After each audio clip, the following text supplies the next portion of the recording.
Welcome to Prime 9, the countdown show that covers the very best in baseball, guaranteed to start arguments, not end them. In this episode, we've got the 9 most unbelievable MVP snubs. Why 9? That's baseball. 9 players, 9 innings, Prime 9. What constitutes an MVP snub? Well, quite simply, it's when a player has such a good season, it seems almost obvious that he would be picked as his league's most valuable player. But in the end, the award goes to someone else. We only considered MVP races since the early 30s, when the rules were changed to be like they are today. After all, there was a brief time when past winners were ineligible for the award. That's probably why Babe Ruth was not the MVP the year he hit 60. That said, we borrowed from the past and made it our rule to only do 1 snub per player. You'd see some faces over and over, had we not. So here are the top 9 MVP snubs, starting with number 9 on Prime 9.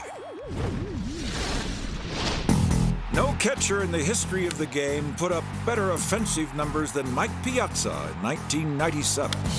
Piazza hit .362, banged out 40 home runs, driven in 120 runs, and put up the greatest OPS plus by any catcher in baseball history. A monstrous home run by Piazza. It's unbelievable.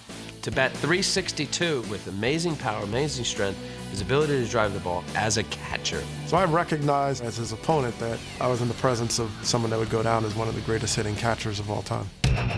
But despite his remarkable season, the MVP award in '97 went to the Colorado Rockies' Larry Walker. This guy did everything. He hit for power, he hit for average, he drove in RBIs, remarkable talent. Larry Walker is in fuego. Walker's 409 total bases that year were the most by any player since Stan Musial in 1948. Larry Walker, wow! So why shouldn't Walker have beaten Piazza? Well, consider where he did much of his damage. I have a really hard time with this because of the Coors Field factor. Larry Walker was an extraordinary baseball player, but I think his numbers, particularly in this season, were helped by Coors Field. In contrast, Dodger Stadium was one of the toughest parks to hit in, and Mike still led his team to more wins than the Rockies. I don't think the Dodgers could possibly have been in that race without his contributions offensively and in terms of dealing with the pitching staff. So when you look at all of the variables playing into it, you had Piazza as a durable catcher in Dodger Stadium, leading his Dodgers within 2 games to the National League West title, versus Larry Walker in right field and Coors Field. All of these angles seemingly do point to Piazza.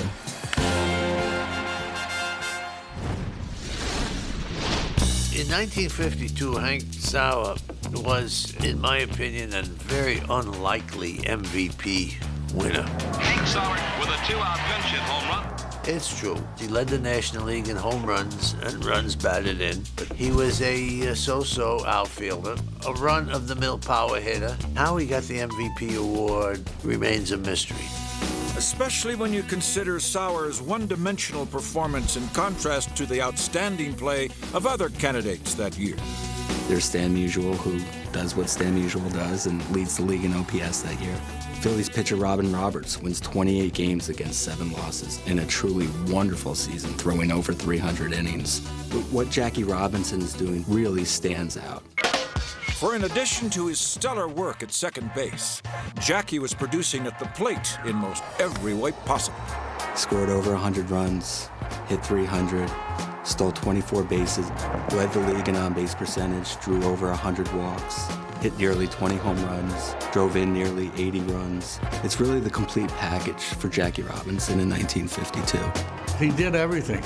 He did everything, and we won. Sauer's ball club was like they've always been, a second division ball club. Cubs wound up 77 wins, 77 losses in 5th place, and Sauer became the first MVP since the writers started giving the award in 1931, who came from a team that didn't have a winning record. There's no denying that Hank Sauer in 1952 has a very good season, but across the board, it's just not as valuable as what Jackie Robinson was doing in so many different areas at such a high level. But somehow, the award found its way into the hands of Hank Sauer.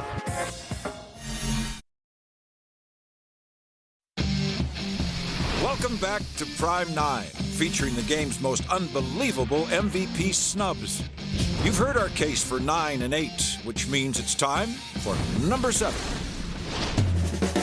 In 1940, your NL MVP was Cincinnati first baseman Frank McCormick. He was a very good defensive player, and he was a very good run producer.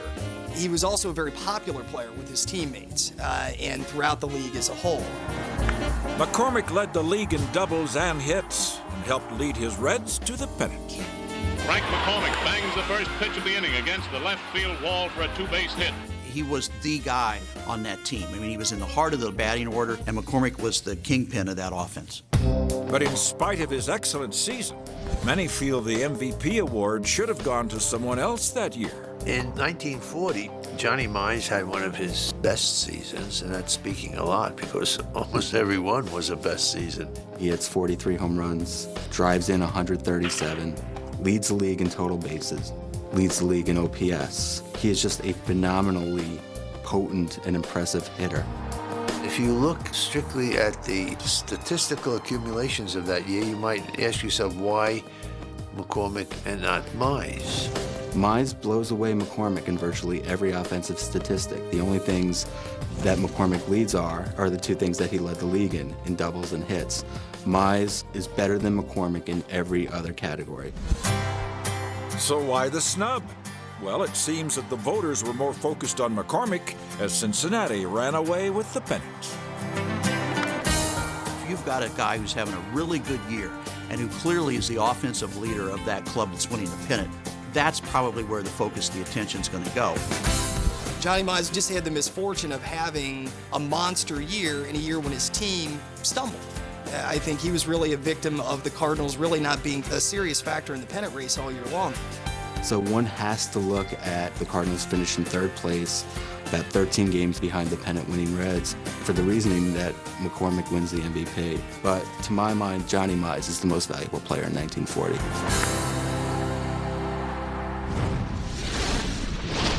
At the end of the '62 season, Maury Wills was the talk of baseball, having stolen 104 bases to break the modern record of the great Ty Cobb.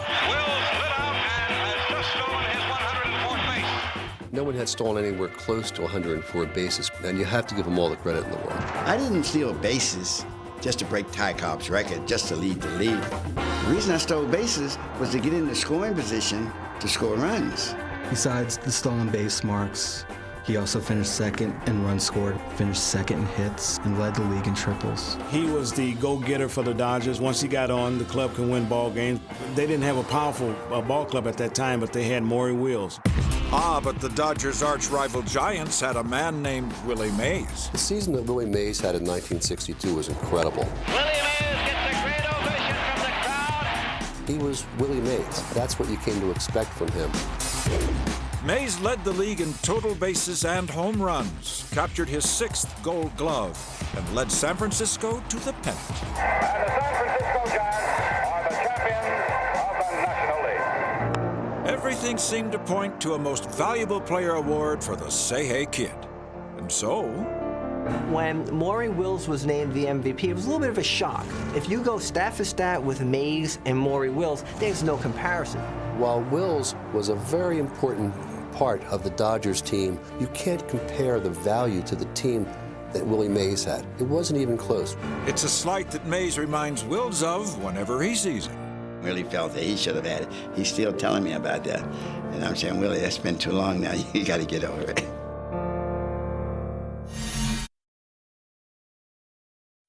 Welcome back to Prime 9, featuring the game's most unbelievable MVP snubs. We've had Walker over Piazza and Hank Sauer over Jackie, followed by McCormick over Mize and Wills over Willie, which means it's time for number 5. In 1995, Mo Vaughn electrified the Fenway fans. It's gone! A home run for Moore. came up to the plate, you knew that he was going to tie the game, win the game, get a big hit to get them back into the game. High and deep and out of here. Another homer. Mo Vaughn, his second tonight. He was on the ball like nobody else. You know, you couldn't get him out. Mo led his Sox to the AL East title and was named the MVP. I'll always remember 1995 as being one of my great individual achievement honors. But in my mind, I thought Albert Bell was going to win it. And maybe he should have, for Bell had quite a year. Just a great talent, driven, wanted to be the best at his position, and he worked very hard at it. He's extremely intelligent, extremely intense, very well prepared. Bell led the league in 7 offensive categories that year, and in just a 144-game season became the only man to hit 50 doubles and 50 home runs. That's deep to left, and he got every bit of that. Guys dream of having numbers like that, and doing it in 1 year, is so special. Bell's historic season helped Cleveland post a .694 winning percentage. Albert Bell carried that ball club. They don't finish 14 games ahead of the world if Albert Bell's not on that ball club. So did Albert not win the MVP award because there were so many other stars on that team, or was there another non-statistical reason? It was impossible not to like Mo Vaughn. One of the nicest people, fans loved him, little kids loved him, and Albert was different. Personality counts in that voting because sports writers vote on these awards. Some of the sports writers clearly, because of his personality and his behavior, didn't like Albert Bell. If that's the case, it's a shame. For Bell obviously rang up the kind of season that players can only wish for. Mo Vaughn had a great year, but Albert Bell had a historic year. That has to go down as one of the biggest MVP snubs of all time.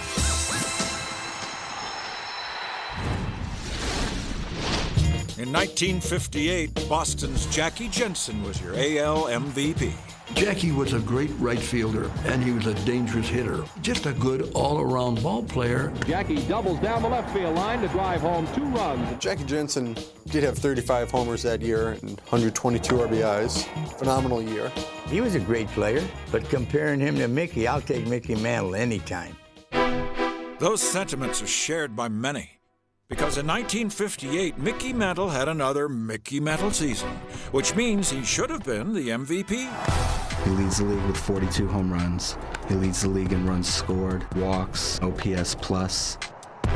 Yankee muscle man, Mickey Mantle is the main source of power for the Bomber attack. And of course, he leads the Yankees to the pennant. Mickey Mantle follows with another home run. Spectacular numbers indeed. Still, some people may have felt the Mick was actually slipping in '58. Mantle had won the MVP the 2 previous seasons with superhuman numbers. He hit over 350 each year, slugged over 700 one year. So Mantle, coming off those 2 iconic seasons, perhaps gave the impression that he wasn't as good of a ball player in 1958. Although Mantle beat Jensen in 11 of 14 prime offensive categories, Jensen had more RBIs than Mickey, a stat the voters often focus on. Jackie Jensen drove in runs. His leading the league in RBIs seems to be the most poignant rationale for him winning the MVP. But in Mantle's defense, he simply didn't get the RBI opportunities that Jensen did. He was too feared at home plate. They walked him in most RBI situations. And I think it was that low RBI total that tipped it over in favor of Jackie Jensen. Jackie did have a great year in 1958, but was it enough to keep Mantle from winning his 3rd straight Most Valuable Player award? We think not. Mantle is the best player on the best team in baseball. Even though Jensen had a career year, it's like comparing apples and oranges when you look at what Mantle was able to do and what Jensen did in 1958.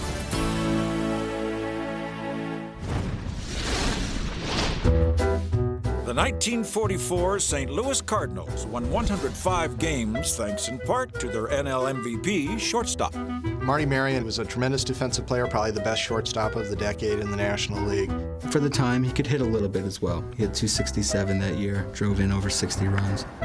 Marion slices an outside pitch for the double down the foul line. He was good with the glove.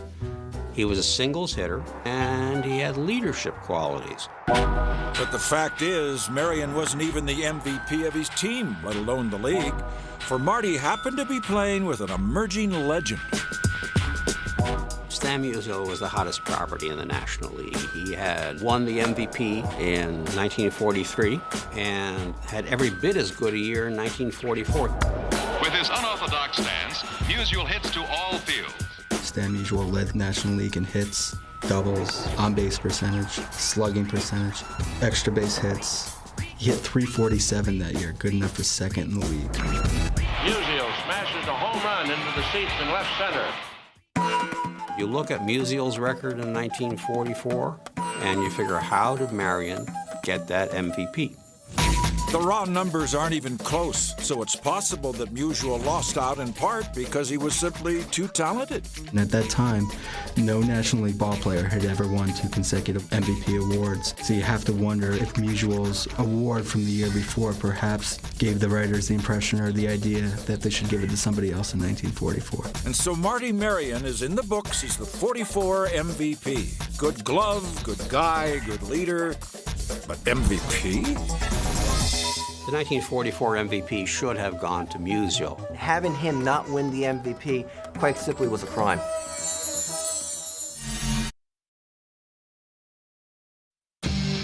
We now return to Prime 9, where in this episode we're featuring baseball's most unbelievable MVP snubs.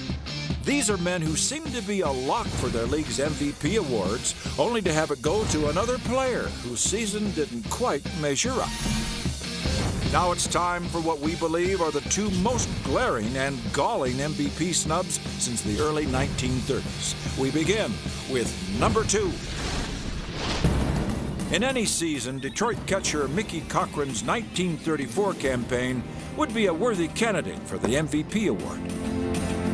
Cochran is a newcomer to Detroit in 1934. He's the everyday catcher for the club and quite a durable catcher. He's second in the American League in games caught that year and provided a real impressive bat in the lineup. Mickey Cochran cracks out a beauty and heads for second. There's no question about Cochran's hitting. He's a lifetime .320 hitter. Behind the plate, he was known as a splendid receiver, strong arm, and extremely tough. And then on top of that, Mickey Cochran's also the manager of the Detroit Tigers. But as impressive a year as Mickey had as both manager and catcher, how could Lou Gehrig not have been the AL MVP? He wins the Major League Triple Crown. He hits .363, sets a career high with 49 home runs, and drives in 165 runs. All of these lead the majors. He also leads the majors in on-base percentage, slugging percentage, OPS plus, and total bases. The numbers don't lie, and in this case, they all but shout. So maybe the voters were swayed by Cochran's success as a rookie manager. The numbers don't compare at all, but Mickey Cochran also led the Detroit Tigers to the American League pennant by winning 101 games and only losing 53. So I think the voters factored in that Gehrig had already won the award to look in a different direction, and they've looked to Mickey Cochran. Mickey Cochran is a very peppery, aggressive, volatile player. I think that must have had an impact on the people who selected the most valuable player. He was a much more colorful guy than Lou Gehrig was. Of course, Lou already knew a little something about being overshadowed, for it was the story arc of his baseball career. Gehrig is always pushed by the wayside, by some other story, by some other presence, by some other personality. There's no doubt in that 1934 season, he is the best player in baseball, the most valuable player in baseball. It's truly Lou Gehrig and then everyone else.